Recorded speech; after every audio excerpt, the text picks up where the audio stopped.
नमस्कार। मेरा नाम है professor K G. Suresh, dean, school of modern media, university of petroleum and energy studies, Dehradun और पूर्व महानिदेशक, भारतीय जनसंचार संस्थान। मित्रों, आज मुझे बहुत अच्छा लग रहा है।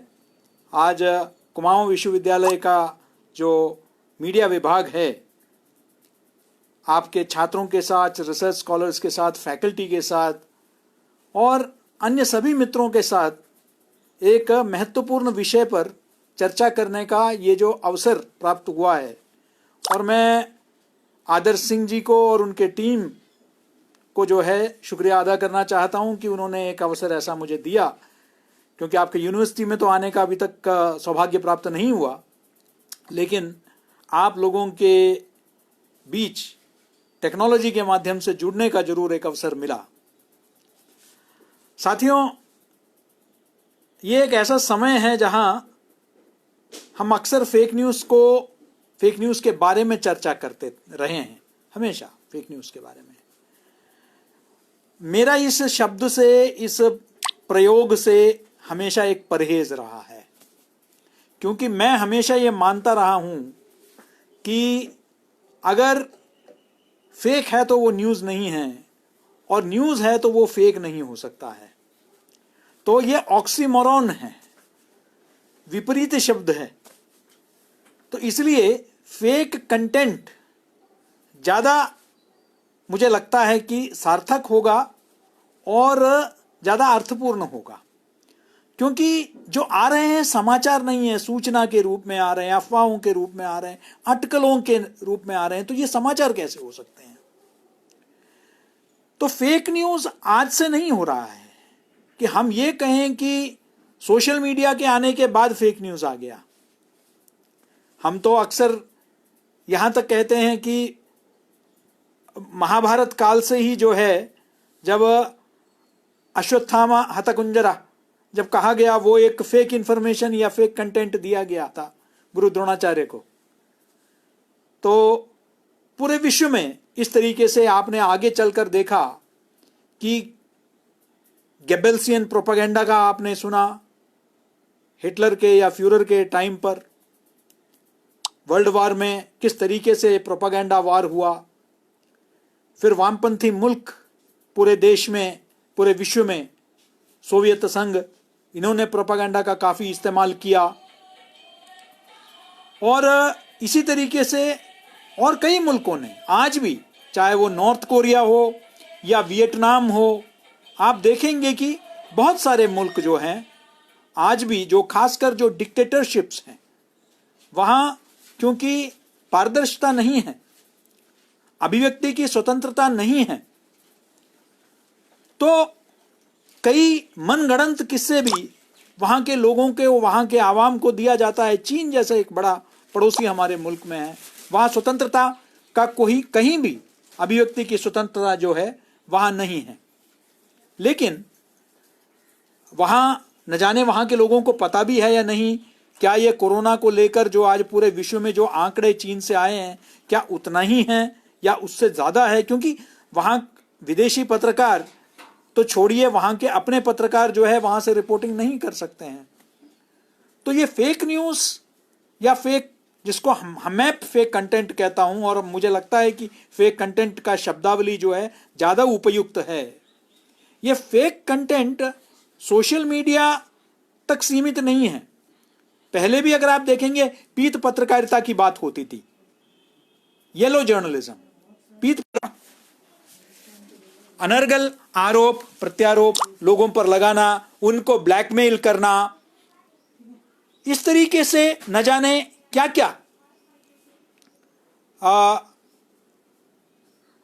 प्रिंट के माध्यम से लोगों ने जो है बहुत सारे रैग टैग जर्नलिज्म जिसे कहते हैं, सिर्फ ब्लैकमेल के उद्देश्य से अखबार छपते थे, उसमें भी बहुत सारे फेक कंटेंट होते थे।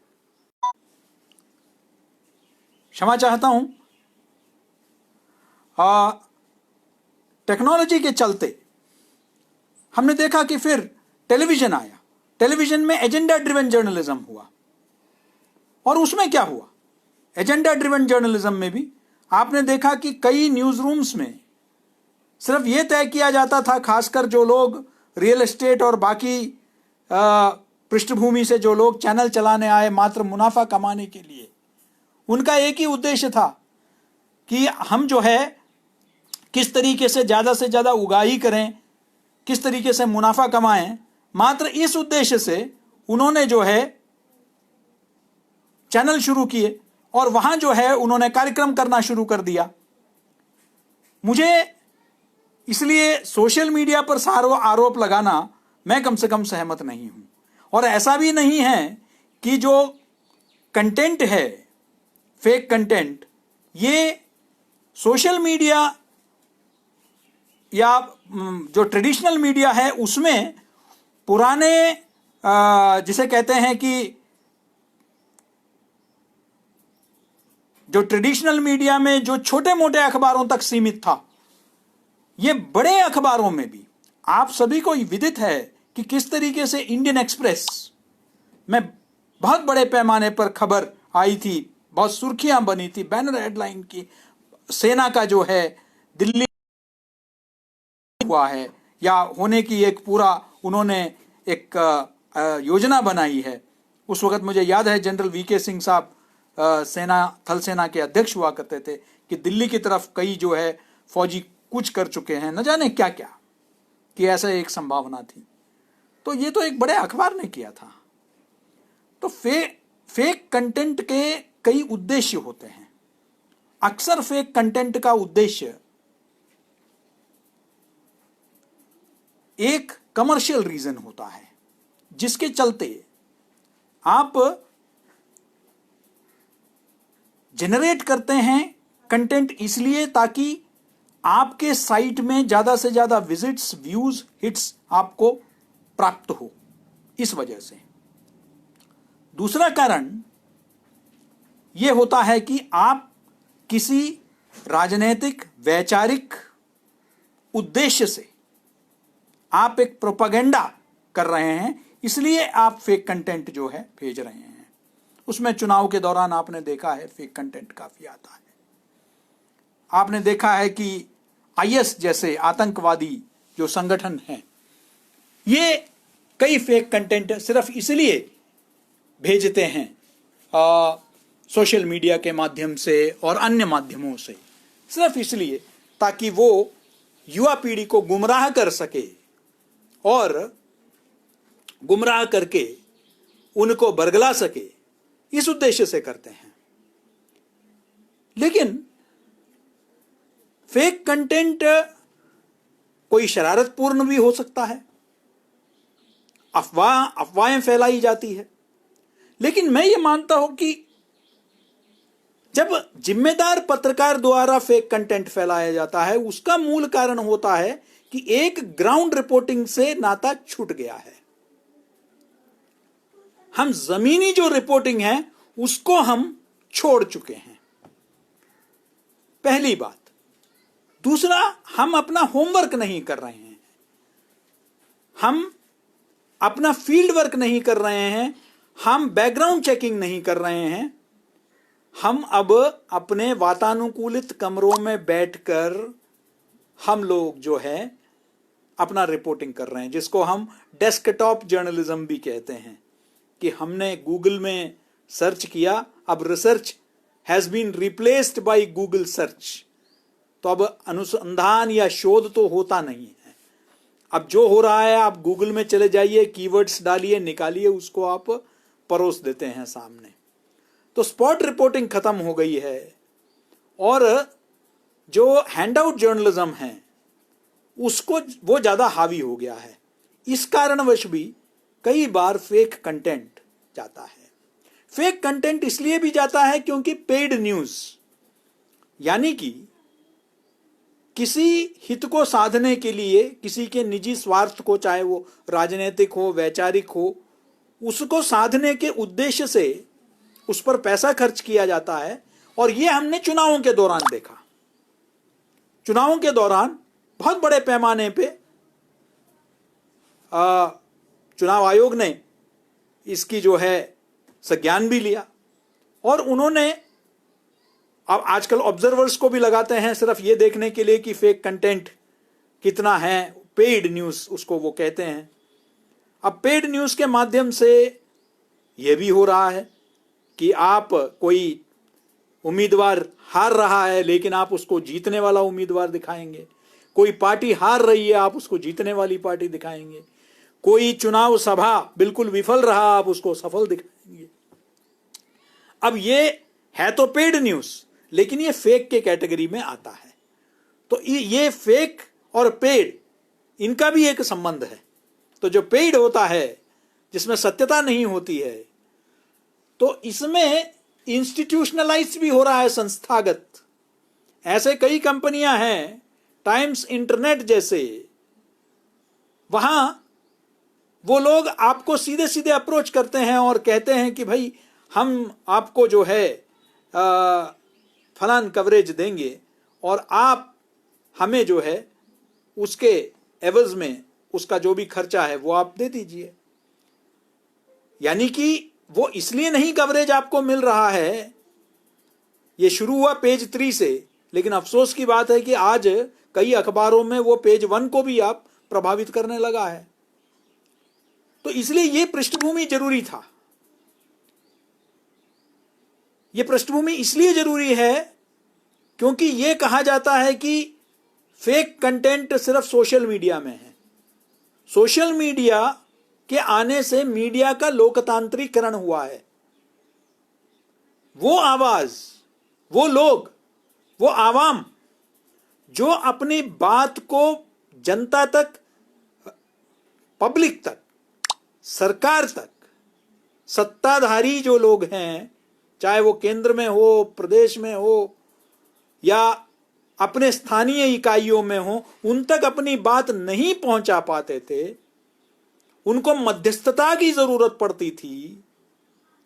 अखबार नहीं छापता था तथाकथित मुख्य धारा की। तो वो जो लोग हैं उनको आज सोशल मीडिया के माध्यम से एक बहुत मजबूत प्लेटफॉर्म मिल गया है। लेकिन हमें इस लोकतांत्रिकरण में और इसको पत्रकारिता से जोड़ने में, दोनों में जो है उस फर्क को समझने की जरूरत है। इसको बहुत जल्दबाजी में हमने नाम दिया नागरिक पत्रकारिता, सिटीजन जर्नलिज्म। बड़ा फैशनेबल टर्म हो गया। आजकल शब्दों को हम बहुत जल्दी पकड़ लेते हैं। पिछले कुछ दिनों से हम कई नए शब्द को हमने पकड़ लिया है। आइसोलेशन, हाँ, फ्लैटनिंग द कर्व, ये सब शब्द पहले कभी नहीं। क्वारंटाइन, अच्छी बात है, लेकिन इसका अंधाधुंध प्रयोग नहीं होना चाहिए। शब्दों का अर्थ क्या है, इसके गहराई में जाने की जरूरत है। अब किसी ने इजाद कर लिया एक शब्द सिटीजन जर्नलिज्म, जैसे फेक न्यूज इजाद हो गया, तो सब उस पर चल पड़े बगैर सोचे उसका मतलब क्या है। भाई क्या आप न्यूज है, न्यूज यानी कि हम लोग जो है उसकी पूरी सत्यता को, क्या है न्यूज में, हम लोग जब डेफिनेशन, हम आप में से कई लोग शिक्षक लोग हैं या आप लोग जो है मीडिया कर्मी हैं, आप जानते हैं कि हम न्यूज को, न्यूज वो रॉ इंफॉर्मेशन होता है जिसको हम न्यूज में तब्दील करते हैं, तो उसमें कई चीजें डालते हैं, कई मसाले उसमें डालते हैं। विश्वसनीयता का मसाला उसमें डलता है, उसमें जो है अकाउंटेबिलिटी, उत्तरदायित्व, रिस्पॉन्सिबिलिटी, जवाबदेही, इस सब का भी तड़का लगता है, तब जाके वो जो है समाचार न्यूज बनता है। तब तक वो रॉ इंफॉर्मेशन होता है। लेकिन हमने उसको कह दिया फेक। फेक वो सूचना हो सकती है, लेकिन जिसको तैयार किया गया है वो कैसे फेक हो सकता है। अब आप कह सकते हैं कि भाई खोए में कमी है। खोया जो है वो आप कह सकते हैं वो खोया नहीं है, दूध का नहीं है, उसमें केमिकल डला है। लेकिन जो बर्फी बनी है वो तो फेक नहीं है, बर्फी तो असली बर्फी है। तो इसलिए हमको शब्दों के मायाजाल में नहीं फंसना चाहिए। सिटीजन जर्नलिज्म एक शब्द है जिससे फिर से मैं थोड़ा सा चिंता में रहता हूं ये नागरिक पत्रकारिता, ये सिटीजन जर्नलिज्म, ये जर्नलिज्म सिटीजन इंजीनियर क्यों नहीं है, सिटीजन डॉक्टर क्यों नहीं है? जरा सोचिए, सब सिटीजन डॉक्टर बन जाए तो कैसे होगा? सब जो है इलाज करने लग जाएंगे, सब बिल्डिंग बनाने लग जाएंगे।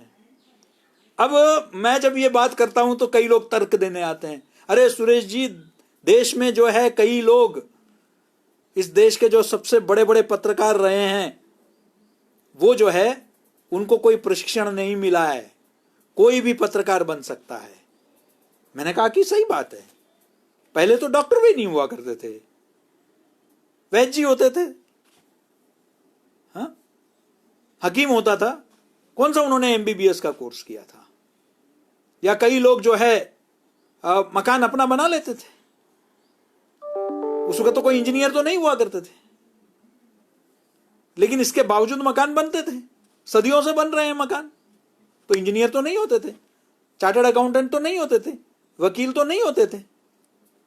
तो उसका यह मतलब थोड़ी है कि सब आप वकील बन जाएंगे, सब चार्टर्ड अकाउंटेंट बन जाएंगे, नहीं बनेंगे। तो पत्रकारिता एक विशेषज्ञ, एक स्पेशलाइजेशन है, ये एक विशेषज्ञता है। अगर आप कहेंगे उसमें हमें शिक्षण मिलता है, समाचार, एक सूचना जो आती है उसको समाचार में परिवर्तित करने का, उसमें किन किन चीजों की जरूरत है, क्या क्या पता करना पड़ता है, verify, cross verify, fact checking होता है, एडिटोरियल फिल्ट्रेशन होता है। एक रिपोर्टर जमीनी स्तर से रिपोर्टिंग करता है तो ऐसा नहीं कि अंधाधुंध उसको मान लिया जो उन्होंने कह दिया। मैं हार्डकोर फील्ड रिपोर्टर रहा हूं, मेरे समाचारों पर सवाल उठाया करते थे एडिटोरियल के लोग, जो काफी रैंक में जूनियर हुआ करते थे। कहते कि सर ये बताइए कि ये तो ठीक है आपने बताया, लेकिन इसका सोर्स क्या है? वो देखते थे कि लाइबल इससे होता है, डिफेमेशन होता है, स्लैंडर होता है, क्या ये आईपीसी के धाराओं को जो है उल्लंघन करता है, सीआरपीसी के धाराओं को उल्लंघन करता है, क्या इससे जो है हिंसा भड़क सकती है, क्या इससे समुदायों में जो है आपसी मतभेद जो है वो बढ़ सकता है, क्या ये भारत के एकता और अखंडता को जो है इसके लिए किसी तरीके से ये दिक्कत पैदा कर सकता है, विदेशी मुल्कों के साथ जो संबंध है उसमें ये आड़े आ सकता है। ये इन चीजों का ट्रेनिंग मिलता है भाई, इन चीजों को कई बार वो हैंड्स ऑन ट्रेनिंग होता है। मैं मानता हूं, मैं भी पत्रकारिता में आया तो उस वक्त कोई परंपरा नहीं थी ट्रेनिंग की, तो मैं जो हूं अपना साहित्य में कोर्स करने के बाद मैं सीधे पत्रकारिता में आया, उसके बाद पत्रकारिता करने लगा।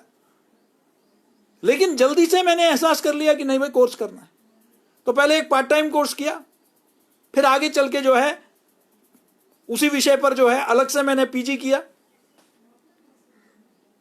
क्योंकि उसको समझने की जरूरत है।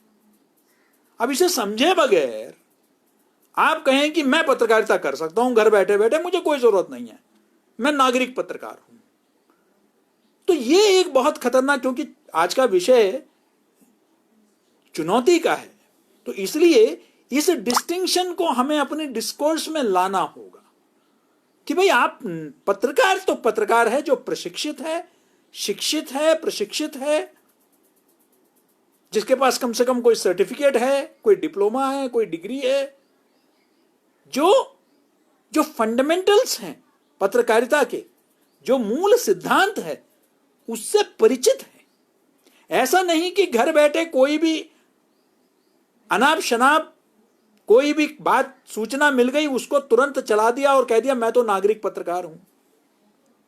मानता हूं मोबाइल पत्रकारिता, मोबाइल फोन के आने के बाद बहुत जो है आज आसान हो गया है, आप कुछ भी दिखाइए, लेकिन उसका नतीजा क्या होता है? देखिए, लाइव टेलीकास्ट बहुत जिम्मेदारी का काम होता है। आज लाइव में आपसे बात कर रहा हूं, अब मुझे ये एक्सेस आदर्श जी ने दिया, वो हर एक व्यक्ति को तो नहीं देंगे। उन्होंने जरूर ये जांच पड़ताल किया कि क्या ये व्यक्ति सक्षम है कि मैं इनको अपना प्लेटफॉर्म दूंगा, उसका दुरुपयोग तो नहीं करेंगे। तब जाके उन्होंने एक्सेस दिया। यह है लाइव। हम हर चीज को लाइव नहीं करते, करने का हमने देखा। 26/11 में जब आतंकी हमला हुआ था मुंबई में, हमने जो लाइव किया उसका फायदा दुश्मनों को मिला। जो आतंकवादियों के जो आका है उनको बिल्कुल दिखाई दे रहा था, हमारे चैनलों में पूरा ऑपरेशन दिखाई दे रहा था। और उसका नतीजा क्या हुआ? हमारे कई कमांडो मारे गए उस चक्कर में, क्योंकि उनको मिनट टू मिनट इंफॉर्मेशन मिल रहा था कि भाई क्या हो रहा है। वो टीवी में देख रहे थे कि कहां से कमांडो घुस रहे हैं, और वो अंदर छिपे हुए अपने आतंकियों को वो सूचित कर देते कि भाई फलान खिड़की से आ रहे हैं, वो आप उन पर कार्रवाई कीजिए। और उसके बाद जो है हमने एसओपीस बनाए, और उसका नतीजा है कि आज हम देखते हैं कि आज कहीं भी कोई आतंकवादी घटना होता है तो उसका लाइव नहीं होता है, डेफर्ड लाइव होता है, बाद में उसको दिखाया जाता है। ऑपरेशंस नहीं दिखाई देते हैं, दूरी बनाई जाती है। तो वो जिम्मेदारी का है। कई संस्थाएं, कई लेवल का चेकिंग होता है, सिर्फ एडिटोरियल चेकिंग नहीं होता है। एडिटोरियल के बाद उसकी जिम्मेदारी होती है। Registrar of newspaper of India, RNI, अखबार के नीचे जब हम प्रिंट लाइन पढ़ते हैं, मास्टहेड से लेकर प्रिंट लाइन तक, तो प्रिंट लाइन में पढ़ते हैं कि ये संपादक हैं and he is responsible for all the contents under the press and registration press and registration of books act, PRB act. ये लिखा जाता है कि कौन जिम्मेदार है पूरे कंटेंट के लिए। टेलीविजन में भी जिम्मेदार लोग हैं, उनके खिलाफ प्रेस काउंसिल में आप शिकायत कर सकते हैं। टेलीविजन चैनल में आप न्यूज ब्रॉडकास्टर्स एसोसिएशन में जा सकते हैं, NBA में आप शिकायत कर सकते हैं। डिजिटल में आप किससे शिकायत करेंगे? सोशल मीडिया के पोस्ट के खिलाफ आप क्या शिकायत करेंगे? तो इसलिए इसको पत्रकारिता कहना तो मैं असहमत हूं। इसलिए आप भी प्रयास करिए। ये पत्रकारिता नहीं है, ये लोकतांत्रिकरण है। जनता ये एक ऐसा एक टेक्नोलॉजी है जिसने जनसाधारण को सशक्त किया है कि वो अपनी बातों को रख सके। उसको समाचार के कैटेगरी में डालना मैं समझता हूं कि ये गलत होगा, इसलिए वो समाचार नहीं है। अब आइए बात करते हैं कि भाई ये फेक न्यूज सबसे बड़ा चैलेंज, और आज कोविड-19 ने यह साबित कर दिया कि फेक न्यूज मात्र राजनीतिक और वैचारिक स्तर तक नहीं सीमित है। फेक न्यूज या फेक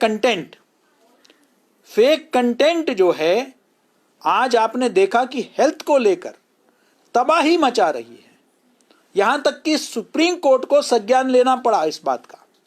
भारत सरकार ने जो है सुप्रीम कोर्ट को कहा कि बहुत सारा फेक कंटेंट आ रहा है, इस पर चिंता जताया गया। यह तो मुख्य धारा की मीडिया में भी शुरू में हो रहा था, क्योंकि जानकारी के अभाव में आज भी कोई क्लियर जानकारी नहीं है ये कोविड-19 है क्या। कुछ समझ में आ रहा है इतने दिनों में। जानकारी में होता तो अभी तक वैक्सीन आ चुका होता। उसका कारण अभी तक समझ में नहीं आया है। दूरी रखने की बात कर रहे हैं, कोई कह रहे हैं उसमें जो है एयर में जा रहा है, कोई कह रहे हैं नहीं ड्रॉपलेट से हो रहा है। लेकिन इन सब के बीच में अटकलें, कई दवाइयों को लेकर चर्चा जारी है। हर्बल में ये ठीक है, होमियो का ये दवाई चलेगा, ये आपने अगर जो है हल्दी का इस्तेमाल किया तो बढ़िया रहेगा, आप फलान ये इस्तेमाल करिए। शुरू में तो कई चैनलों में, भाषाई चैनलों में विशेषकर मैंने देखा कि वहां तो ये अल्कोहलिक कंटेंट होना चाहिए, ये जो आपके सैनिटाइजर में, इसको लेकर भाई उसको अल्कोहल के साथ ही जोड़ दिया गया कि भाई शायद अल्कोहल का सेवन भी जो है आपको कोरोना से बचाएगा। अब जब मीडिया से ये बातें जाती है, और वो भी एक ऐसे समय में, लॉकडाउन के समय में, जब जनता जनार्दन घरों में बंद है, उनके पास सूचना का कोई और माध्यम नहीं है, मार्ग नहीं है, वो अपने घरों में बंद है। मीडिया ही एकमात्र माध्यम, मनोरंजन का भी कोई माध्यम नहीं है, मीडिया ही है। टीवी, इलेक्ट्रॉनिक मीडिया में जो दिख रहा है, या ये मोबाइल फोन है, इसमें सबसे ज्यादा समय बिताते हैं। और उसमें भी पूरे विश्व में सबसे ज्यादा व्हाट्सएप जो है इस देश में उपयोग होता है। विश्व में सबसे ज्यादा व्हाट्सएप वीडियोस इस देश में उपयोग किए जाते हैं। कारण भी साफ है, जहां शिक्षा का स्तर कम हो तो ऐसे जगहों में तो जाहिर है कि ज्यादा लोग वीडियो ही देखेंगे, चाहे वो गरीब, कम शिक्षित, अशिक्षित, वो लोग वीडियो को देखते हैं। और वीडियो में क्या होता है, कई कई तो मनोरंजन के लिए होता है, कोई मजाक हुआ, कोई कॉमेडी के क्लिपिंग्स हुए, वहां तक तो ठीक है। लेकिन घातक वो तब बनता है जब उसमें कोरोना से जुड़े हुए कई पहलुओं को लेकर ये करना चाहिए, ये नहीं करना चाहिए। और तो और मेरे ग्रुप्स में तो सारे पढ़े लिखे लोग हैं, लेकिन वो भी जो कई चीजें शेयर करते हैं, मुझे ताज्जुब होता है क्या बात कर रहे हैं ये। कई तरह की गलतफहमियां फैलाई गई जिसके चलते बहुत नुकसान हुआ। मैं सिर्फ एक तबलीगी वाला घटना की बात नहीं कर रहा हूं।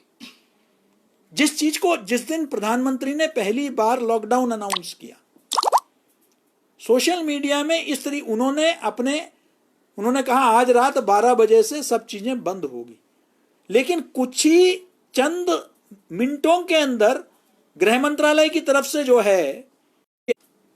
जो हड़बड़ी मची बाजारों में, दुकानों में, जैसे लोग लूटने के लिए तैयार थे कि भाई किसी भी कीमत में हमको ले जाना है, हमको मतलब इकट्ठा करना है सभी सामान महीने भर के लिए।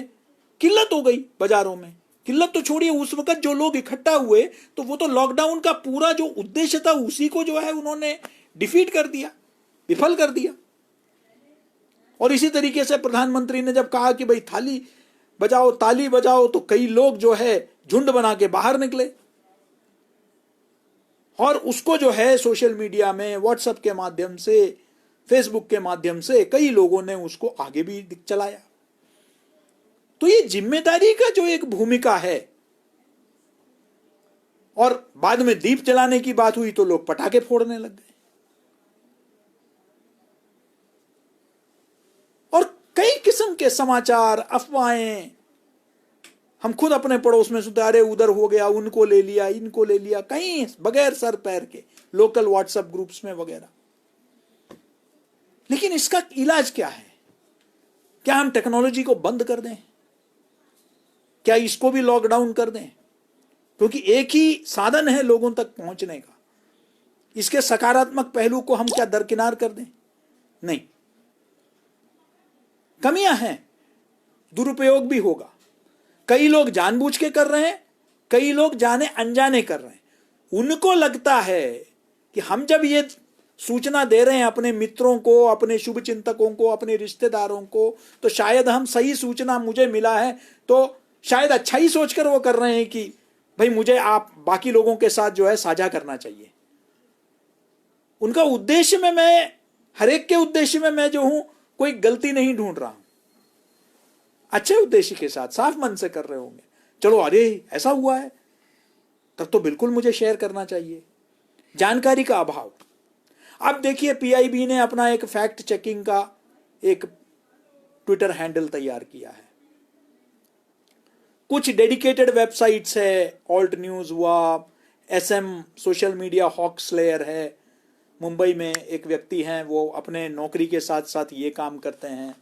अब तो सोशल मीडिया में भी फेसबुक को लेकर टीवी चैनल अब कई इस तरह के जो फेक कंटेंट है उसको एक्सपोज कर रहे हैं कि इसकी सच्चाई को उजागर कर रहे हैं कि इसके पीछे सच क्या है। गलत फहमियाँ जो फैलाई जा रही है, गुमराह करने का प्रयास हो रहा है, उसको वो लोग आज सामने ला रहे हैं। लेकिन क्या ये काफ़ी है क्या?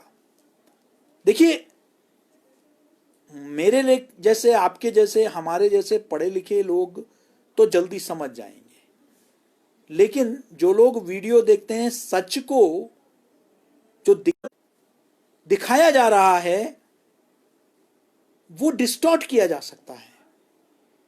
उनको पता नहीं है कि एनिमेशन टेक्नोलॉजी का उपयोग से आज कई चीजों को बदला जा सकता है। आप दिखा सकते हैं, कई लोग, अभी इवांका ट्रंप आई थी तो अगले दिन फोटो डल गया कि वो कई के साइकिल के पीछे जो है बैठी हुई है। अब मुझे आपको तो समझ में आया, हम हंस पड़े वो देखकर, लेकिन जिसको पता नहीं है कि ऐसा टेक्नोलॉजी से आप मॉर्फ कर सकते हैं पिक्चर्स को, उसका क्या? उसको जो है अफगानिस्तान का या इराक का या सेंट्रल एशिया का कोई फोटोग्राफ दिखाया जाएगा और बताया जाएगा ये कश्मीर का है। कहीं और का जो है कोई हिंसक घटनाओं का दिखाया जाएगा उसका जो है, और बताया जाएगा ये छत्तीसगढ़ का है। वो कैसे सच मानेगा, सच को सच समझ पाएगा? या ये गलत फहमी है, ये झूठ है, इसको सच के रूप में प्रस्तुत किया जा रहा है। और कई लोग, जैसे मैंने कहा, शुरुआत किसी ने शरारतपूर्ण किया, लेकिन जो आगे बढ़ा रहा है वो इस उद्देश्य से नहीं कर रहा है, वो जाने अनजाने कर रहा है, ये सोचकर कि भाई मुझे जो है ये सूचना आगे भी देना है, बगैर अपने कॉमन सेंस का इस्तेमाल किए बगैर। मुख्य रूप है कॉमन सेंस। ये जल्दबाजी किस बात का है कि ये जो उंगली को दबाना है और आगे तुरंत इसको शेयर करना है, इसको लाइक करना है, इसको तुरंत जो है हमको ये करना, ये जल्दबाजी मुझे समझ में नहीं आया। सोशल मीडिया में ये जल्दबाजी बिल्कुल नहीं होना चाहिए, किसी पेशे में नहीं होना चाहिए। वो जैसे कहते हैं कि भाई look before you leap, think before you write, and certainly think before you share. तो इसलिए यह बहुत जरूरी है कि मैं क्या लाइक कर रहा हूं, क्या शेयर कर रहा हूं, यह है क्या, मैं पहले तो खुद उसका जांच पड़ताल करूं। इसका प्रशिक्षण देने की जरूरत है, इसके बारे में जागरूकता पैदा करने की जरूरत है। और यह पत्रकारों को भी, पत्रकारिता शिक्षण संस्थाओं को भी, के ऊपर भी यह बहुत बड़ा दायित्व है कि हम इस फेक कंटेंट को किस तरीके से लोगों को बताएं कि वो सीखे। ये एक मिशन मोड में हमें करना पड़ेगा। तो ये जो जैसे स्वच्छ भारत अभियान है, उसी तरह हमें एक स्वच्छ समाचार अभियान शुरू करने की जरूरत है, जहां समाचारों में, सूचनाओं में स्वच्छ सूचना की सूचना किसी एजेंडे के तहत कोई तो नहीं बढ़ा रहा है आगे, समाचार के रूप में तो नहीं परोस रहा है किसी प्रोपेगेंडा को। इसको समझने की जरूरत है। और ये कोविड ने हमारी आंखें खोल दी है कि वो किस हद तक जो है वो नुकसान पहुंचा सकता है। कई टिकटॉक में कई लोग मनोरंजन के लिए देखते हैं, लेकिन मैंने कई टिकटॉक वीडियो देखे जहां एक विशेष समुदाय विशेष के लोगों को गुमराह करने का प्रयास किया गया कि ना कोविड हमें नहीं होगा,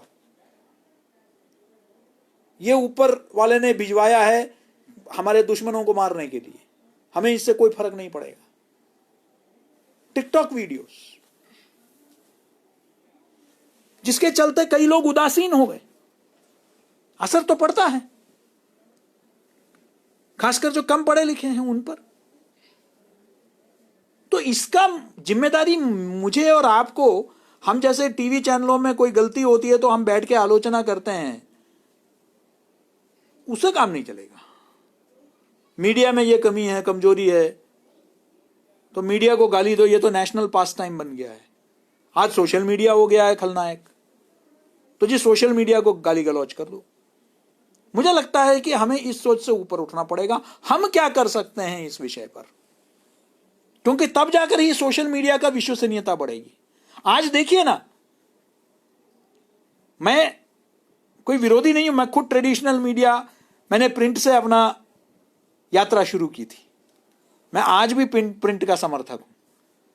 सवेरे अखबार पढ़े बगैर मुझे मजा नहीं आता है, लेकिन हाल ही में मैं देख रहा हूं कि कई प्रिंट मीडिया हाउसेस एक साथ एकत्रित होकर अब विज्ञापन दे रहे हैं कि विश्वसनीयता मतलब प्रिंट मीडिया। उनको तो एक मौका मिल गया मार्केटिंग का, क्योंकि प्रिंट मीडिया पूरे विश्व में बंद होने के कगार पे है। पहले तो हमने देखा कि न्यूज़वीक जैसे मैगजीन्स बंद हो गए। फिर हमने हिंदुस्तान में हमने देखा कि IANS का इंडिया अब्रॉड, जो भारतीय मूल के लोगों को तक समाचार पहुंचाता था भारत के बारे में और भारतीय मूल के लोगों के बारे में हिंदुस्तान में पहुंचाता था, इंडिया अब्रॉड, उसने अपना प्रिंट एडिशन बंद कर दिया। DNA ने अपना प्रिंट एडिशन बंद कर दिया हाल ही में। तो प्रिंट एक ऐसे फेज से गुजर रहा है। भारत में अभी उतना असर नहीं पड़ा, लेकिन कोविड का डर है उनके मन में, क्योंकि पिछले कई दिनों से कई लोगों तक अखबार नहीं पहुंच रहा है, लेकिन सूचनाएं पहुंच रही है। तो इसलिए उनको लगता है कि नहीं भाई, कहीं ऐसा ना हो कि पब्लिक को लगे कि अब प्रिंट जो है, प्रिंट के बगैर हमारा काम चल जाएगा, हमें ऑनलाइन से मिल रहा है, ऑनलाइन की आदत पड़ जाए। तो इसलिए वो लोग पूरा विज्ञापन चला रहे हैं कि नहीं देखिए प्रिंट बहुत सुरक्षित है, प्रिंट सेफ है। मैं हाल ही में टाइम्स ऑफ इंडिया का अखबार देख रहा था, कैंपेन देख रहा था कि भाई प्रिंट सुरक्षित है, हम लोग उसमें हाथ भी नहीं लगाते हैं, उससे कोविड नहीं फैलता है, हम लोग चेकिंग करते हैं, जो वेंडर आपके पास आता है वो सैनिटाइजर का प्रयोग करता है, सब तरह के जायज है वो जो बात कर रहे हैं। लेकिन कहीं ना कहीं जब वो कहते हैं कि विश्वसनीयता मतलब प्रिंट, यानी कि बाकी जो मीडिया है उसकी विश्वसनीयता संदिग्ध है। तो ये क्या संदिग्ध है? ये सबसे बड़ी चुनौती है, क्योंकि ऑनलाइन मीडिया भविष्य है। आप मानो ना मानो, मैं अक्सर कहता हूं कि हम मीडिया को दो हिस्सों में बांट सकते हैं। जैसे इतिहास को BC और AD, before Christ and Anno Domini, या आफ्टर डेथ कहते हैं, तो मीडिया को हम लोग कहते हैं BG and AG, before Google and after Google. लेकिन अब तो पूरे दुनिया को BC और AC में मतलब बांटना पड़ेगा, बिफोर कोरोना और आफ्टर कोरोना। तो बिफोर कोरोना एक अलग दुनिया थी और आफ्टर कोरोना हम एक नई दुनिया की तरफ जा रहे हैं, जहां ऑनलाइन न सिर्फ मीडिया में, शिक्षा के क्षेत्र में बहुत बड़े पैमाने में इस्तेमाल होने वाला है। यह कोविड ने हमें सिखा दिया है। आज जूम के माध्यम से, ब्लैक बोर्ड के माध्यम से आज कई लोग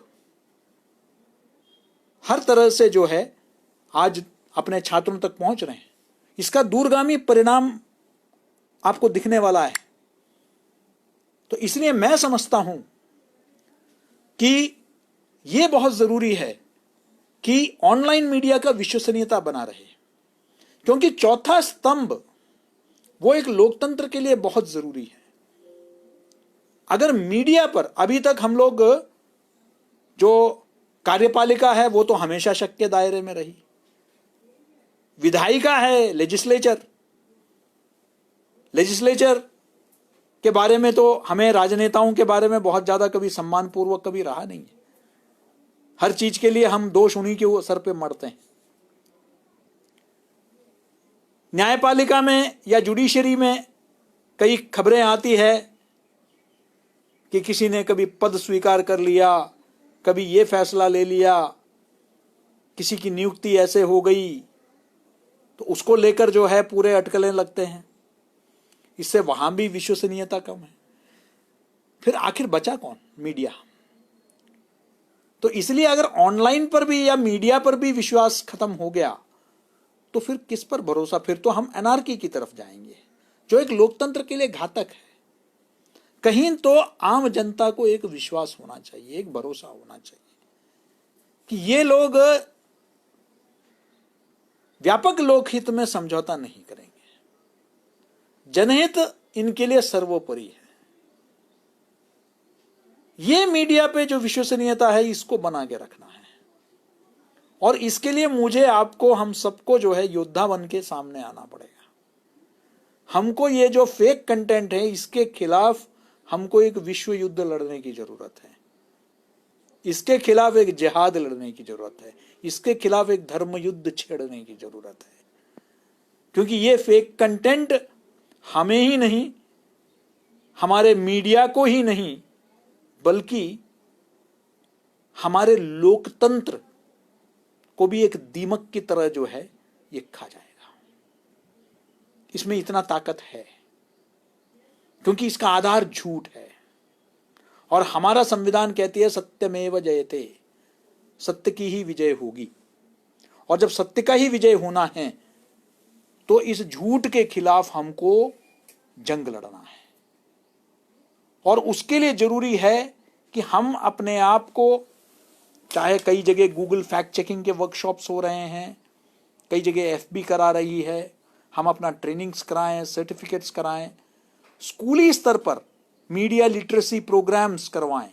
हम सब अपने इलाके में जो सरकारी, गैर सरकारी, निजी क्षेत्र के स्कूल्स हैं, विद्यालय है, महाविद्यालय है, वहां सब वर्कशॉप कराएं, लोगों को आगाह कराएं, उनको जागरूक कराएं कि ये है फेक कंटेंट, इससे कैसे बचना है, इसको आइडेंटिफाई करना है, इसको किस तरीके से पहचानना है, कॉमन सेंस का इस्तेमाल करना है। बहुत बेसिक टूल है रिवर्स इमेज सर्च की जैसे, बहुत सिंपल सा टूल है। कोई भी आपको किसी एक चित्र पर शक होता है कि वाकई ये इधर का है क्या, तो बस आपको रिवर्स इमेज सर्च में जाना है, बहुत सिंपल सा है। आपको जरा क्लोजअप में लेके स्टडी करना है, क्या एक वेबसाइट में कोई, क्या वही समाचार या वही कंटेंट क्या कहीं और हार आया है या नहीं। क्योंकि ऐसा तो नहीं हो सकता कि कोई बड़ी खबर है तो वो सिर्फ एक अनजान किसी वेबसाइट में ही आएगा। उसको सर्च करिए, अगर वो कोई विश्वसनीय, क्रेडिबल, स्थापित किसी प्लेटफॉर्म में आया है तो उसकी विश्वसनीयता को मानिए, वरना किसी अनजान जगह में किसी तरह का खबर दिया है मात्र इसलिए कि वो अपनी वेबसाइट की तरफ लोगों का विजिट आकर्षित करें, व्यू आकर्षित करें, इस कारण से आया है, फिशिंग के लिए आया है, तो उससे बचने की जरूरत है। तो ये मूल चीजें, ज्यादा टेक्निकल हमें बताने की जरूरत नहीं है, वो हमारे आपके काम की। लेकिन आम लोगों को ये बताएं कि भाई किस तरीके से तुरंत आंख मूंद के हर चीज को शेयर नहीं करना है। तो इसलिए मीडिया लिटरेसी प्रोग्राम बहुत बड़े पैमाने पर हम सबको करना होगा। जैसे CSR एक्टिविटी होता है, उसी तरीके से हमको ये हर एजुकेशन के, खासकर मीडिया डिपार्टमेंट जहां भी है, हम सबको अपने आसपास के क्षेत्रों में जितने विद्यालय, महाविद्यालय है, वहां CSR के तहत MLP, मीडिया लिटरेसी प्रोग्राम हमको कराना होगा। वहां तभी जाके हम भविष्य जो है सुनिश्चित कर पाएंगे। हमारे छात्रों का भविष्य भी उससे जुड़ा हुआ है, क्योंकि लोग मीडिया नहीं पढ़ेंगे, मीडिया की तरफ नहीं जाएंगे, तो फिर उनका भविष्य कैसे होगा। तो इस विश्वास को बनाए रखना सबसे बड़ी चुनौती है, मैं मानता हूं। बाकी मैं समझता हूं कि मैं बहुत ही एक शिक्षित वर्ग को संबोधित कर रहा हूं। आप सभी के पास बहुत सारे ऐसे सुझाव होंगे जो मैं चाहूंगा कि इस वार्ता के दौरान और उसके बाद आप जरूर डिपार्टमेंट के इस फेसबुक पेज में अपने सुझावों को शेयर करें। और आदर्श जी से मैं अनुरोध करूंगा कि वो इन सभी सुझावों को एकत्रित करें और हम इसका एक संकलन, इसको संकलित करके एक कंपाइलेशन बनाएं। क्या हम सब एक व्यक्तिगत स्तर पर, एक विभाग के स्तर पर, संस्थागत रूप में हम किस तरीके से फेक कंटेंट का हम मुकाबला कर सकते हैं, इस विषय पर जो है हमें आगे भी इस तरीके के चर्चा हर जगह करवाना होगा। इसको एक CC यानी कि वो CME प्रोग्राम, जिस तरीके से डॉक्टर्स के बीच में होता है, continuing medical education program, doctors अपने आप को अपडेट करते हैं, हमें गांव-गांव में, जिला-जिला में। और मुझे अच्छा लगा कि एक विश्वविद्यालय जो किसी राजधानी में नहीं है, किसी राज्य की राजधानी में या किसी मेट्रो सिटी में नहीं है, ऐसे एक विश्वविद्यालय के पत्रकारिता विभाग ने ये पहल लिया है। तो शुरुआत हम क्यों ना नैनीताल से ही करें। हम उत्तराखंड में कुमाऊं और गढ़वाल मंडल के जो पत्रकार हैं, जो छोटे शहरों में, कस्बों में काम कर रहे हैं, उनके प्रशिक्षण से हम शुरू करें। और मैं भी एक बार ये अवधि के बाद हम लोग जब देहरादून में अपना निवास रखूंगा तो ज़रूर जो भी यथासंभव मुझसे भी हो सकेगा, मैं भी इसमें ज़रूर अपना योगदान देना चाहूँगा। और हम सभी मिलकर इसको एक युद्ध स्तर पर हम सब इस फेक कंटेंट के खिलाफ इस मुहिम को हमें आगे बढ़ाना है। मैं फिलहाल अपने वाणी को विराम देता हूँ। शायद मैंने बहुत समय आप लोगों का ले लिया है। अच्छे अच्छे कार्यक्रम और भी हो रहे हैं और आपको वो सब भी सुनना है। तो आप सबको बहुत बहुत धन्यवाद कि आपने बहुत सब्र के साथ आपने ये कार्यक्रम आपने मुझे सुना और मैं पुनः धन्यवाद देना चाहता हूँ आपके डिपार्टमेंट को, जो जर्नलिज्म अटल पत्रकारिता विभाग जो कुमाऊं विश्वविद्यालय का, कि आपने एक ऐसा प्लेटफॉर्म के माध्यम से मेरे विचारों को अपने मित्रों तक पहुंचाने का मैं प्रयास कर सका। बहुत बहुत धन्यवाद। नमस्कार।